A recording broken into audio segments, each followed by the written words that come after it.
질병관리청에서 역학조사관을 했고 병원에서 감염관리를 한 적이 있는 저는 장윤숙이라고 합니다. 만나 뵙게 돼서 반갑습니다.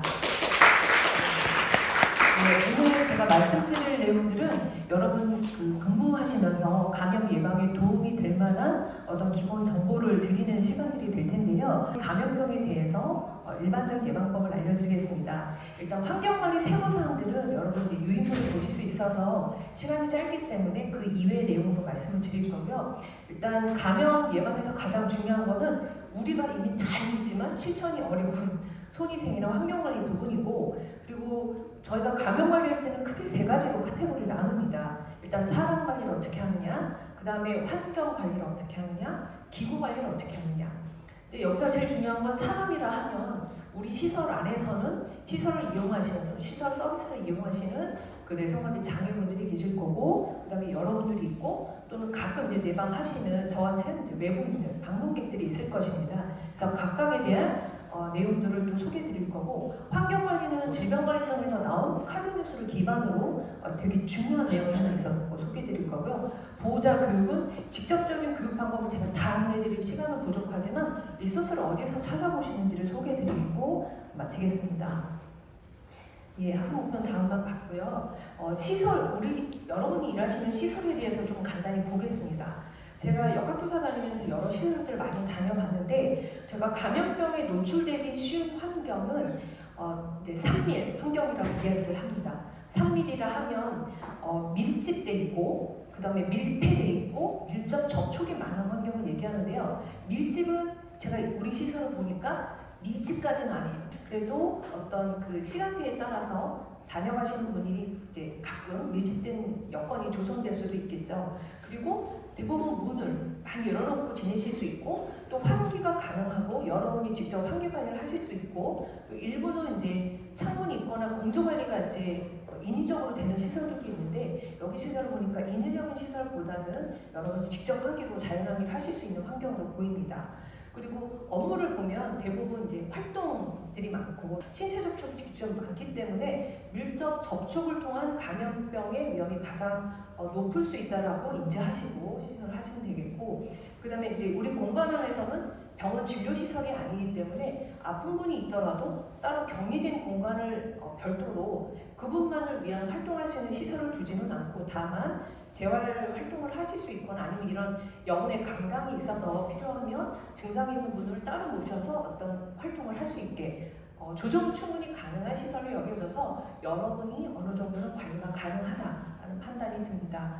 그리고 이용하시는 분들의 특성을 보면 이제 가장 이제 주목할 수 있는 게 연령대가 다양하고 개인의 면역 상태도 다양하고, 그 다음에 급식이나 어떤 재활동에 있어서는 여러분들의 도움이나 보조가 좀 일부 필요하다라는 게 보이고요. 그러니까 여러분들은 물론 연령대는 다양하지만 비교적 건강한 성인들이 많으시다고 보입니다. 그러나 개인에 따라서는 기저질환이 있을 수 있기 때문에 여러분도 상황에 따라서 면역이 떨어져서 감염에 충분히 걸릴 수 있는 상황이 될 수 있다라고 생각됩니다. 그렇다면 우리 시설에서는 어떤 감염이 될 수 있느냐 봤을 때, 일단 여러분이 출퇴근하는 과정에서 대중교통 수단이라던가 그런 환경 안에서 지역사회에서 감염된 채로 시설에 이제 근무하러 출근하시면서 시설 내로 감염이 갖고 들어와질 수가 있고요.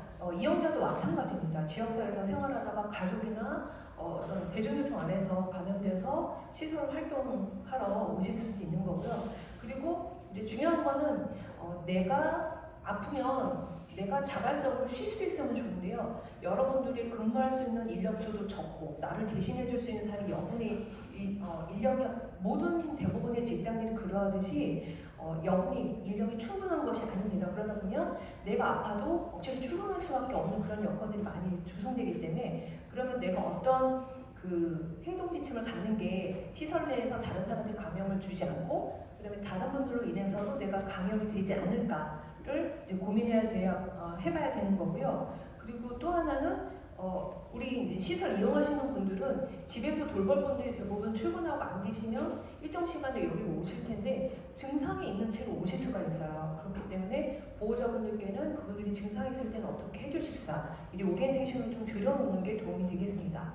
그래서 저희가 감염 배울 때 가장 초기에 배우는 숙주나 미생물이 있고, 감염이 생기려면 숙주나 미생물이 있고 그걸 전달하는 뭔가 전달자가 있어야 되거든요. 근데 우리가 미생물을 제거하는 건 소독이나 여러 방법이 있겠지만 미생물을 확 줄이기도 어렵고 숙주가 감염되는 숙주인 우리 사람의 컨디션을 확 올려주거나 아니면 우리 연령을 낮춰서 감염될 위험을 줄이기는 사실 쉽지 않습니다.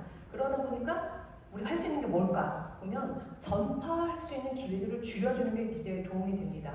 그리고 지금 우리가 이제 병원체하고 우리가 공존하는 삶을 살고 있는데요. 미생물과 우리가 청소를 하고 나거나 소독을 하고 났을 때의 상태는 청결한 상태입니다.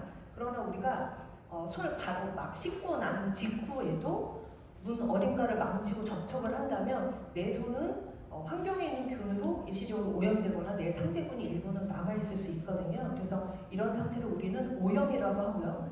그 오염된 균이 혹시 우리가 눈 비비고 코 만지고 그 다음에 입 안에 어떻게 손이 이렇게 닿을 때 점막을 통해서 우리 몸 안으로 이제 뭐 섭취 형태든 접촉을 통해서 균이 몸 안으로 들어오면요.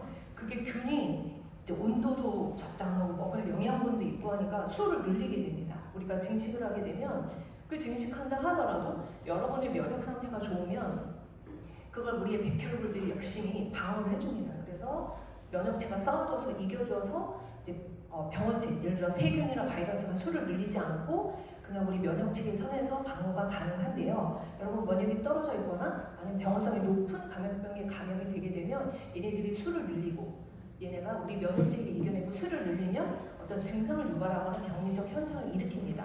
그 상태가 우리가 감염이라고 부르고요. 일부는 증상이 없기도 하지만 대부분의 많은 감염병들이 현상 감염으로서 증상을 발현을 하기 마련입니다. 그래서 이런 감염을 우리가 예방하려면 가장 저희가 이제 핵심적으로 강조하는 게 두 가지인데요. 오염된 손으로 감염을 전파하거나 아니면 내가 오염을 획득할 기회를 줄이는 게 중요하고 또 하나는 호흡기. 그러니까 저희가 간접적으로나 직접적으로나 전파할 기회는 많지만 그 손 말고 우리가 감염 얻을 기회는 호흡기 감염병, 비말을 흡입해서 감염되는 경우들이 가장 주요한 감염, 생활 속의 감염 경로가 되겠습니다. 그렇다면 이 증상은 뭘까요? 호흡기 감염병은 일단 아까 백혈구가 몸에 들어오면 싸운다고 그랬잖아요. 싸우게 되면 전신 증상으로 가장 먼저 나타나는 게 열감, 몸이 뜨뜻해 오거나 아니면 호흡기가 여기서 방어작용을 하면 호흡기에서 여기 림프나 어떤 이제 백혈구들이 막 작용하면서 목이 따끔따끔 인후통이 이제 오기 시작하죠. 그런 증상 또는 전신적으로 몸이 으실으실 아파오고 뭔가 기분이 찌뿌둥하게 나빠요. 그런 호흡기 증상이나 감염 증상 초기일 수 있고요. 그 다음에 저희가 이제 두통이나 기침이나 이게 조금 더 진행이 되면 콧물, 기침 또는 이제 감염 부위가 상기되는 확인량에 따라서 객단 같은 것도 나올 수 있겠죠. 그리고 이제 최근에 이제 우리가 여러분이 경험하신 분 중에 코로나19를 경험하신 분들은 이제 후각이 많은 일부 감염병들이 그렇거든요. 후각이나 미각을 잃을 수도 있습니다. 그래서 저도 코로나에 한 작년인가 걸렸을 때 감염되고 나니까 이제 이후에 입맛이 달라지더라고요. 이상하게 조미료 맛이 더 느껴진다거나 아니면 입맛 자체가 조금씩 달라지는 것들을 느꼈었는데 이런 호흡기 감염병으로 인한 증상이 있을 수 있고 또 하나는 소화기 감염병은요. 지금 가을철이라서 지금 환절기니까 호흡기 감염병이 좀 더 많지만 소화기 감염병이 한겨울이나 한여름에도 많을 수 있습니다. 겨울에는 뭐 노로바이러스 감염 같은 것들이 물론이 있을 수 있고 여름철에는 상한 음식, 보관이 잘못되거나 아니면 균이 충분히 세척이 안 된 상태에서 우리가 먹어서 그 소화기 감염병이 생길 수가 있습니다. 소화기 감염병이 생기면 가장 흔히 볼 수 있는 증상들이 설사이고요. 설사는 평소보다 아예 이제 물음변을 보거나 아니면 이제 수양성 설사라고 해서 물변처럼 쫙쫙 여러 차례 보는 변을 보거나 아니면 이제 3번 이상의 설사를 하는 경우들은 우리가 이제 장관 감염으로 설사가 왔구나라고 볼 수 있는데요. 이게 시설 내에서 2명 이상이 비슷한 시기에 같은 것을 먹거나 아니 노출되고 나서 감염이 됐다면 우리가 집단 감염 또는 유행이라고 표현을 합니다. 그래서 여러분들이 외부 식당을 이용해서도 이제 식중독이나 장관 감염에 걸릴 수도 있지만 여러분이 안에서 급식을 이제 단체 급식을 하거나 아니면 같은 곳에서 대량 구매한 음식을 이제 나눠 먹거나 이런 과정에서도 소화기 감염병이 있을 수 있고 이거는 누군가가 감염원이라기보다는 음식이 이제 공동으로 노출돼 섭취한 음식이 감염원이 돼서 여러분 이제 소화기 감염병이 집단으로 발생한 경우들을 볼 수 있는데요. 그래서 이런 것들은 지역사회나 시설 어디서든 발생할 수 있습니다. 그래서 이 증상을 일단 인지한 상태에서 그럼 이제 우리가 예방법으로 들어가는데요. 호흡기 감염병은 모든 감염병이 그렇다는 건 알지만 많은 호흡기 감염병의 특징이 뭐냐면 증상, 그러니까 우리가 감염되고 일정 감염병마다 고유한 잠복기를 갖고 있다가 이제 수시간 또는 수일이 지나고 나서 감염 증상이 발현됩니다. 이걸 잠복기라고 하는데 잠복기부터 이미 바이러스를 배출하는 경우들이 많습니다. 호흡기 감염병은. 그리고 소화기 감염병들은 이제 증상이 발현되면서부터 이제 바이러스를 배출하고 오래 배출하는 경우들이 많습니다. 그러다 보니까 이제 주의해야 될 것, 여기서 이제 우리가 예방법의 키포인트가 나오는데요. 그러면 호흡기 감염병은 이미 옆에 누군가 또는 내가 증상이 있기 시작하면 이미 바이러스를 배출하고 있을 수 있다. 그렇다면 여기서 우리가 할 수 있는 거는 누가 증상 나타나면 이미 내가 그때 마스크 쓰고 손 씻어도 늦는구나. 그럼 일상적으로 내가 마스크를 쓰는 게 가까이서 누군가와 대화할 때는 내 침이 에취 하거나 아니면 말할 때 튀는 침방울에 쪼개진 침방울을 흡입해서 얻을 수 있는 호흡기 감염병들을 예방하려면 기침 예절을 서로 지키고 또는 증상이 있으면 마스크 쓰고 가까이서 대화할 때는 마스크 쓰는 게 도움이 되겠구나라고 생각해 볼 수 있겠고요. 그리고 또 하나 소화기 감염병은요. 이제 아프면 이제 약 먹고 수일 동안 이제 좀 호전이 되기 때문에 일반적으로 시설을 많이 이용하실 거고 병원 입원 치료를 끝내고도 이제 시설을 이용하실 건데요. 그럴 때 제일 강조되는 게 입원 치료를 마치고 나서 또는 설사 질환이 있는 동안은 여러분들이 손위생, 왜냐면 그분은 전염성이 있을 텐데 그분이 화장실 갔다 와서 용변 보고 화장실 이용하고 나서 손 안 닦고 화장실 문 열고 다니고 옹골이 잡고 이러면 그게 바이러스가 세균이 여러분들 묻어서 우리가 가져갈 수 있고 가져간 내 손에 묻은 그 세균이나 바이러스는 눈, 코, 입, 점막 우리가 만지는 동안 묻어서 우리의 소화기 감염병을 일으킬 수 있게 됩니다. 그래서 소화기 감염병에서 가장 강조할 수 있는 건 손위생, 배설물 관리나 화장실 관리 같은 것들이 환경위생이 굉장히 중요해집니다. 그래서 저희가 병원 감염 관리할 때도 표준주의라고 그래서요. 모든 환자의 혈액체에는 감염원이 있다고 전제하고 의료진들은 병원에서 예방주의를 해야 됩니다. 그래서 환자가 기침하는 사람하고 접촉할 때 내가 마스크 쓰고 대화하고요. 그 다음에 환자 병실 들어가기 전에는 손소독하고 병실 들어가고 이런 일상적인 행동을 합니다. 그리고 기침 예절은 마스크를 쓰고 있으면 당연히 지켜지는 거지만 마스크 쓰지 않은 상태에서 재채기가 나게 되면 손을 묻히는 게 손으로 가리고 하는 게 아니라 해서 우리 이 코와 입에서 뿜어나올 수 있는 비말들을 내 손의 옷을 통해서 막는 그런 에티켓을 지키게 함으로써 병원의 일반적인 오염을 줄여줄 수가 있는 겁니다. 그리고 환자 관리, 병원은 환자겠지만 우리 시설 안에서는 그게 내동료가 될 수도 있고 이제 시설 이용하시는 분들도 될 수가 있는데요. 아프면 무조건 쉬는 게 감염 예방에서 가장 좋습니다. 그런데 이제 이런 생각 하실 수 있죠. 아프면 쉬고 싶은데 사실 내 연가가 몇 개 안 되고 내 연가를 아플 때 쉬기보다 친구랑 약속 있을 때 어디 이제 소개팅 있을 때 쓰고 싶은데 이런 것들을 일상적으로 쓰라고 하면 많이 공부 안 되나 그러실 수 있는데요. 근데 내 개인 위생이 좋지 않아서 내가 감염된 걸 공갈아 달라고 하기는 사실 어렵거든요. 그리고 본인도 아플 때는 쉬는 게 빠른 회복에 그리고 바이러스 배출이나 전염력을 줄이는 데 굉장히 중요합니다. 그래서 아플 땐 쉬는 거라는 게 굉장히 중요한 감염 예방법이라는 걸 기억해 주시고요. 환경관리에서는 저희가 청소나 소독이 이제 물리적으로 세균이나 병원체를 줄이는 방법이기 때문에 일상적으로 하는 게 굉장히 중요합니다. 여러분 혹시 그 지뢰가 생각해 보시면 될 것 같아요. 환경관리라는 거나 우리가 손 씻기 같은 거는 지뢰가 많이 깔린 곳을 다니는 것과 지뢰가 적게 깔린 곳을 다니는 것의 차이라고 보시면 돼요. 그래서 지뢰가 많이 깔려 있는 곳을 우리가 지나다 보면 아무래도 지뢰를 밟을 확률이 높아지는 거잖아요. 근데 환경관리나 손위생을 자주 하는 거는 그 지뢰 수를 확 줄여줘서 지뢰를 밟을 가능성을 급격하게 줄여주는 것과 똑같습니다. 그래서 기부나 환경관리, 사용한 기부관리가 굉장히 중요하고 그다음에 감염병이 진단된 분들은 진단명이 나오죠. 그러면 진단명에 따라서 예를 들어 장티푸스다 이러면 손으로 접촉 가능한 병원체를 전파하는 질환이기 때문에 병실 격리하거나 그 사람의 배설물을 잘 관리를 해주고 그분이 사용한 기구들은 바로 소독제로 닦아주고 이런 관리를 할 수 있거든요. 그래서 감염병 진단분들에 대해서는 전파 양상을 기반으로 그 진단명에 따라서 관리를 추가하면 되고요. 일상적으로는 우리가 표준주의라는 다양한 방법으로 예방을 하게 됩니다. 그래서 시설 이용하시는 분들은 여러분들이 시설 처음 이용하시는 분들께는 국가예방접종 다 맞으셨는지 확인하고 그 다음에 내가 접종을 다 맞았는지는 육아수첩으로 볼 수도 있고요. 그 예방접종 그 등록 시스템이 있어요. 질병관리청에 주민번호 등록 번호를 봐서 내가 접종을 국가가 권장하는 걸 다 맞았는지를 통해서도 알 수가 있고, 그리고 전혀 모르겠다.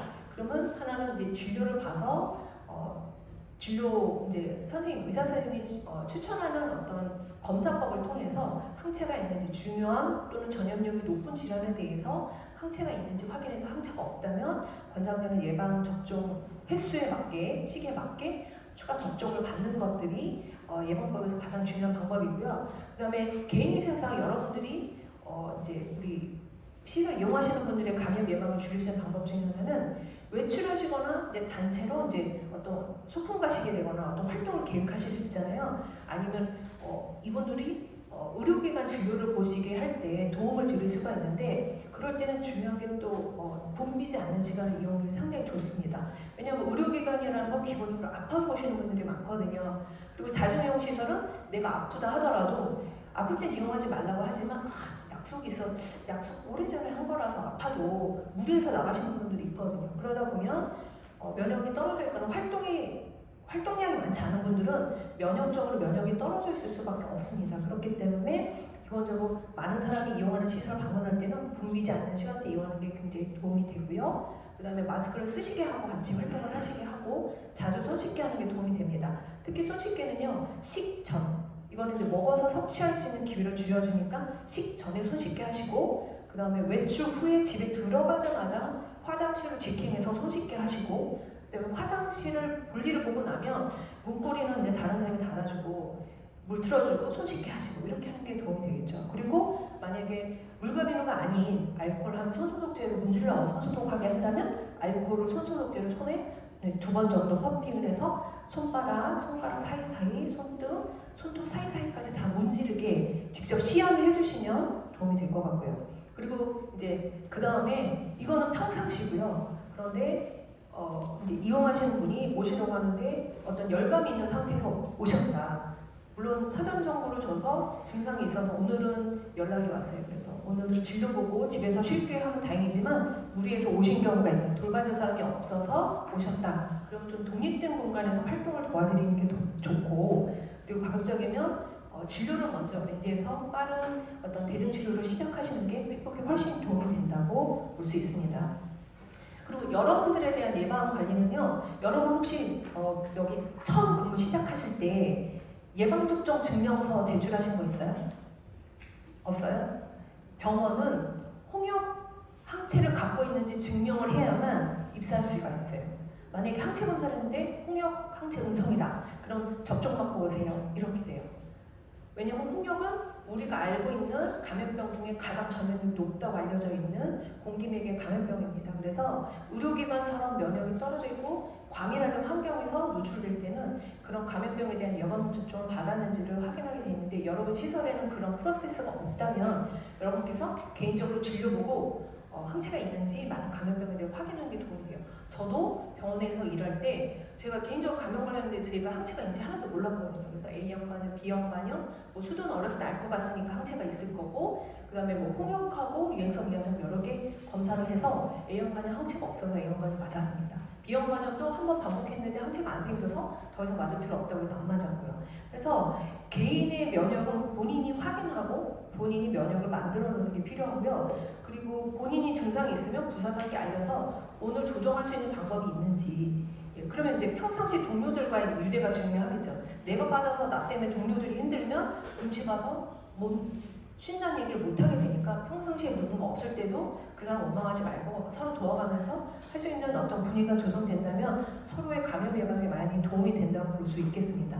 그리고 방문객관에서 중요한 건 내가 화장실 갔는데 비누 없고 페이퍼타올, 종이타올 없고 아니면 곳곳에 손소독제 없으면요, 왜 방문객이 여기 오더라도 여기저기 다 묻히고 다니게 됩니다. 그렇기 때문에 방문객 관리에서 중요한 포인트는 필요한 물품을 잘 구비한다. 그러려면은 이제 관리자께서는 예산을 확보해서 그런 것들이 떨어지지 않게 구비한다가 중요하겠죠. 그래서 연말 되면 물품이 없어요. 아니 예산이 떨어져서 페퍼털이 없어요. 비누가 없어요. 뭐 이런 경우도 있는데 너무 가슴 아프죠. 그래서 예산을 확보하고 물품을 구비하는 게 도움이 되고, 그 다음에 엘리베이터 탑승. 그러니까 인플루엔자 같은 감염 있는 상태에서 누군가가 그 엘리베이터 버튼을 한 번만 만지면 반나절이면 그 시설에 내 엘리베이터를 누르는 사람들이 감염될 수 있다고 하더라고요. 그렇기 때문에 엘리베이터 버튼과 같이 여러 사람의 손이 닿는 부위들은 청소하시는 분들이 일상적으로 소독할 때 거기를 닦아내도록 교육을 해주시면 좋겠고, 그 다음에 그 청소하시는 분들도 모든 환경에 대해서 관리를 하시기가 어려우세요. 그렇기 때문에 여러분들이 머무는 공간에 손이 자주 닿는 부위는 여러분들이 직접 소독을 하셔서 내가 이 머무는 공간을 지뢰가 많은 환경이 아닌 지뢰가 드문 환경으로 만들어 놓으시는 게 여러분 면역에 감염 예방에 도움이 됩니다. 결핵은 공기맥의 감염병입니다. 우리나라 잠복 결핵도 많고 결핵 유병률도 높은데, 사실 결핵 같은 경우는 마스크를 썼다가 썼다 하는 걸로 같은 공간에 있는 사람들께 오래 머물면 예방하기는 어렵습니다. 사실. 그러나 호흡기 아무래도 큰 비말이 퍼지거나 아니면 마스크를 밀착되게 썼을 때는 일부는 예방 가능하고 단시간 노출됐을 때는 예방이 가능하다 하니까요. 사실은 우리가 중요한 건 환기를 잘해서 밀폐된 환경이 되지 않도록 하는 게 중요하고, 두 번째로는 2주 이상 내가 인플루엔자도 아니고 감기도 아닌데 다른 증상 없이 기침은 계속 반복된다. 한 2주 이상? 그러면 그런 분들은 정기검진 시 우리가 2년에 한 번 적어도 검진 받으시잖아요. 그 검진을 미루지 마시고 그냥 바로 진료를 보시는 거죠. 그래서 엑스레이를 흉부 엑스선 검사를 포함해서 진료를 꼭 받으셔서 결핵인지 아닌지를 보시는 게 좋겠고, 가족 중에 결핵이 있으시다면 여러분들은 6개월에 한 번씩 검진을 받으셔야 돼요. 잠복 결핵으로 되고 결핵이 이완되는지 보셔야 되고요. 일부 여러분 가끔 매스컴에서 보시는 것처럼 신생아 산후조리원 같은 데서 직원들이 종종 결핵에 나와서 아기들이 막 갓 태어난 아기들한테 한결액량 먹이는 경우도 있어요. 그 경우는 직원들이 본인 건강 상태를 고려하지 않아서 검진을 적시 못 받았기 때문에 결핵이 늦게 진단되고 많은 사람들이 불필요하게 오래 같은 공간에서 노출된 경우거든요. 그래서 그런 일이 없도록 증상이 있으면 진료는 절대 미루지 마시고 바로바로 진료 받으시기 바랍니다. 환경관리에서 중요한 건요, 손이 닿는 부위는 다 소독제로 정기적으로 닦아주고 일상적인 청소도 균을 줄여주는 데 도움이 된다는 겁니다. 그리고 표면 소독은 소독제를 이용하는 게 도움이 되는데, 여기 그림에서 보시는 것처럼 손 문고리, 그 다음에 엘리베이터 버튼, 화장실 문고리, 그 다음에 변기 뚜껑, 변기 레버, 그 다음에 여러분 휴대폰, 이런 거는 정기적으로 소독제를 이용해서 닦아내시고요. 물과 그냥 물티슈 같은 걸로 닦아내는 것도 많이 도움이 되는데, 다중 이용하는 그 환경 표면은 소독제를 포함해서 닦으시는 게 좋고요. 닦는 순서는 깨끗한 거 먼저 닦고 그걸로 다른 것을 닦아야지, 더러운 거 닦고 나서 깨끗한 거 다시 닦아내면 오염되니까 그거는 주의를 요하고요. 소독 준비나 환기나 개인보구 사용은 여러분들이 잘 아시겠지만 이 안내문들을 읽어주시면 좋겠고, 그리고 여기 이것도 꼭 아시면 돼요. 환경관리에서 여러분이 아는 대부분의 여러분이 알고 계시는 락스라는 소독제는 염소계 소독제인데요. 염소계 소독제나 알코올이나 사고감모님과 같은 이제 시중에 많이 나오는 소독제들은 뿌리라고 나와 있는 소독제가 아닙니다. 표면을 문질러서 닦아낼 때 적셔서 닦아내는 용도입니다. 그렇기 때문에 흡입하면 여러분들이 가습기 살균제 흡입해서 폐렴 오신 분들에 대한 피해 사건들을 많이 들으셨을 텐데, 그것처럼 그 어떤 소독제도 흡입해서 안전한 소독제는 없습니다. 그렇기 때문에 분무기에 담아서 칙칙칙칙 뿌리는 거 절대 안 되고, 살짝 부어놓고 그걸로 걸레나 티슈 같은 걸 이용해서 닦아내는 소독이 맞는 소독법이다. 이걸 기억해 주시고 자세한 소독법은 안내문을 참조하시기 바랍니다. 보호자 교육에서는 손 소독 방법을 반드시 시연해서 교육을 시켜주시고요. 그리고 증상이 있을 때 가급적이면 시술 이용하지 않는 방법에 대해서 일단 무조건 사람마다 안내하는 게 다르면 안 되니까 일관된 방침을 시설 안에서 정하고, 일관된 방침으로 내원하게 하지 않을 건지 아니면 별도 공간에서 교육이나 활동을 하게 할 건지를 정해서 소통하시는 게 좋겠습니다. 그리고 손소독 교육할 때는 이렇게 손 문질러서 볼록한 부분은 잘 닦이는데요. 오목하거나 주름진 곳은 닦이지 않으니까 거기까지 문질러 닦는 방법을 시연해 주시면 좋겠고, 이런 예쁜 안내문들이 질병관리청에서 여러 과에서 많이 나와 있습니다. 손 씻기 실제 시행률은 몇 %고 왜 안 닦고 이런 교육 자료들이 잘 나와 있으니까 질병관리청의 손소독, 그 다음에 기침예절 이런 안내문을 활용하시고요. 그리고 마스크는 여러분 턱스크 절대 안 되고 코 안 가리면 여러분 전혀 마스크에 보호를 받지 못합니다. 그리고 마스크 표면은 오염되어 있기 때문에 예쁘게 접어서 자켓 안에 넣는 거 절대 안 되십니다. 그것도 여러분도 지키시고 방문객에도 이 안내문을 이용해서 직접 교육을 해주시면 좋겠고, 질병관리청 누리집에 여러분 보시면 여기에 그 알림 자료 있고 그 밑에 카드뉴스 홍보 영상 자료가 더불어서 뭐 웹툰이나 교육 자료 다양하게 있으니까 키워드로 검색을 하면 뭐 다양해서 찾아보실 수 있고요. 그리고 이제 결론은요. 이제 여러분들이 알고 있는 감염 예방법들은 이미 몰라서 못하는 경우는 없습니다. 그게 습관이 안 되는데 지금 우리가 코로나 팬데믹을 겪으면서 저는 병원에서 교육해서 수년간 했던 것보다 이 코로나 팬데믹 3년 동안 굉장히 많은 전 국민이 깨어지고 좋은 습관을 얻었기 때문에 이게 정착되는 게 필요하고 방문객의 안내에도 아무 저항감이 없습니다. 예전에 제가 병원에서 일할 때는요, 마스크 쓰면 소리 안 들린다고 막 나무라셨어요, 환자분들이. 여러분이 여러분 보호를 위해서 마스크를 쓰고 일할 수 있는 환경이라는 점 기억하시고 이 문화가 사라지지 않고 잘 정착되게끔 하시면 감염 예방에 훨씬 도움이 되리라고 봅니다. 네, 이상으로 지금 강의 마치겠습니다. 감사합니다.